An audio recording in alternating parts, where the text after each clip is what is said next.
Comment ça va, toi? Mais réellement, ça va? Parce que moi, pendant des années, j'ai dit que ça allait, alors qu'en vrai, ça allait pas. Mais aujourd'hui, cette paix intérieure, cette quiétude, je l'ai enfin trouvée. C'est un ça va qui fait plaisir, un ça va qui donne la joie de vivre, la bonne humeur.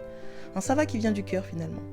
Un ça va que j'ai recherché depuis 2015 et que j'arrivais pas vraiment à trouver. Et aujourd'hui, c'est vrai que j'ai le recul que je n'avais pas il y a quelques années, parce qu'en tant que sportif de haut niveau, tu sais, je trouve qu'on se construit un peu une cage dorée, une armure d'excellence, de perfection, où on peut pas montrer que ça va pas. Tu dois pas montrer. Tu es là pour faire rayonner une nation, pour faire briller les yeux des enfants, pour faire rêver finalement. On te juge pour ce que l'on voit, pas pour ce que tu es. Donc on attend de toi que tu sois un super-héros. Et finalement, l'humain derrière l'athlète, on le voit pas vraiment. Et nous aussi, on apprend à le cacher, on apprend à l'ignorer des fois, très souvent même. Parce que pour pouvoir faire des choses extraordinaires, il faut vraiment avoir l'envie de repousser ses limites. Alors c'est ce qu'on fait. Et on dit que ça va, même quand ça va pas. Même quand tout à l'intérieur de nous nous dit que ça va pas. Même quand notre corps nous dit que ça va pas. On dit que ça va. Pourquoi ? Faut pousser. Au nom de quoi ? De l'excellence, de la perfection, des titres et des médailles. Mais à quel prix ? Au prix de notre santé, au prix de notre bonheur, au prix de notre joie, au prix de la bonne humeur, au prix de notre vie finalement. Est-ce qu'on vit réellement quand on dit que ça va, mais qu'à l'intérieur ça va pas ? C'est la question que je me suis posée. Ces 5 dernières années, je me sentais pas vraiment moi-même. J'avais perdu cette joie de vivre, cette bonne humeur. Mais la passion pour le patin, la passion pour mon sport est toujours là. C'est la seule chose à laquelle je me suis raccrochée parce que c'est ce qui me permettait de continuer à vivre. C'était mon oxygène, c'était ma zone de confort finalement, celle que je connaissais le mieux. Et dans cette zone de confort, j'ai mis un pied dans l'inconfort en allant visiter mes blessures de l'âme. Les blessures que la femme derrière l'athlète a cachées pendant des années. Mais là, je pouvais plus me cacher. Ça ne me servait plus de me cacher, en fait. Il fallait que je me libère d'un poids. Il fallait que je continue d'avancer. Il fallait que j'arrête de saigner aussi dans toutes les parties de ma vie. Parce que quand on a des blessures de l'âme qu'on évite, qu'on ne confronte pas, qu'on ne soigne pas, qu'on ne referme pas, ça nous impacte beaucoup plus qu'on ne le pense. Le corps parle, le corps n'oublie pas. Le corps encaisse, et il encaisse, et il encaisse, jusqu'à ce qu'il ne puisse plus encaisser. Et c'est là que tout explose. Et pour moi, tout a explosé ce 24 mars 2021. Dieu m'a fait comprendre que ça n'allait pas. Et comme je suis têtue et que je voulais pas m'arrêter, il m'a arrêté. C'était un arrêt brutal, on va le dire comme ça. Un arrêt nécessaire aussi. Un arrêt qui a fait craquer cette armure d'excellence finalement. Un arrêt qui m'a forcé à aller chercher, comprendre, voir, aimer et apprécier la femme derrière l'athlète.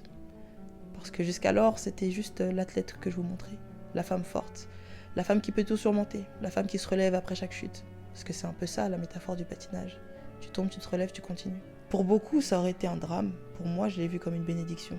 Et aujourd'hui, je le vois encore plus comme une bénédiction. Parce qu'après cette blessure, j'ai compris beaucoup de choses. J'ai pris le temps, j'ai pris du recul.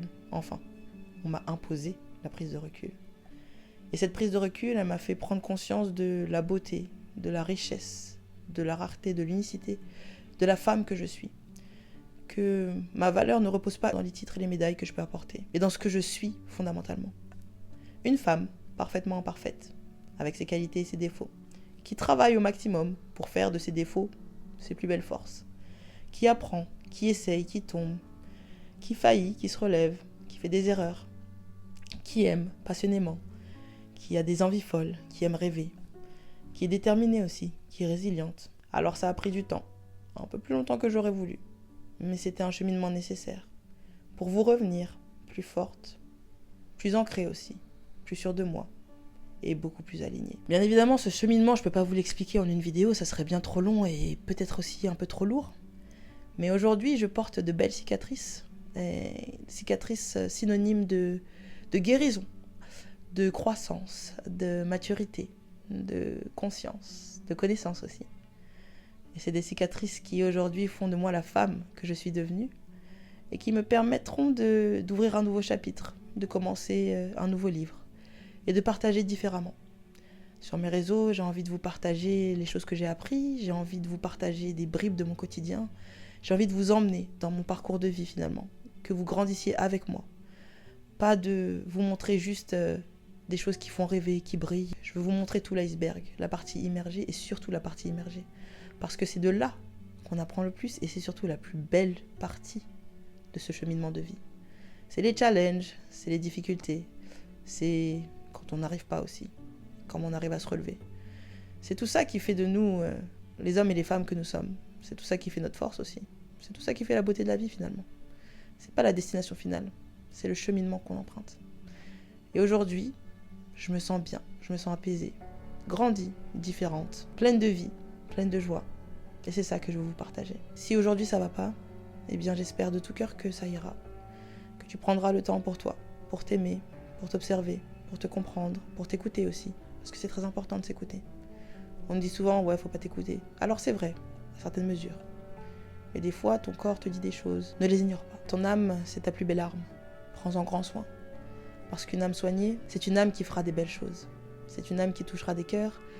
C'est une âme qui permettra de changer des vies, de transformer des vies, d'impacter des vies aussi. La vie, elle est faite de tempêtes, de beaux jours et de ciel un peu plus gris. C'est passager. Parce que moi, aujourd'hui, ça va.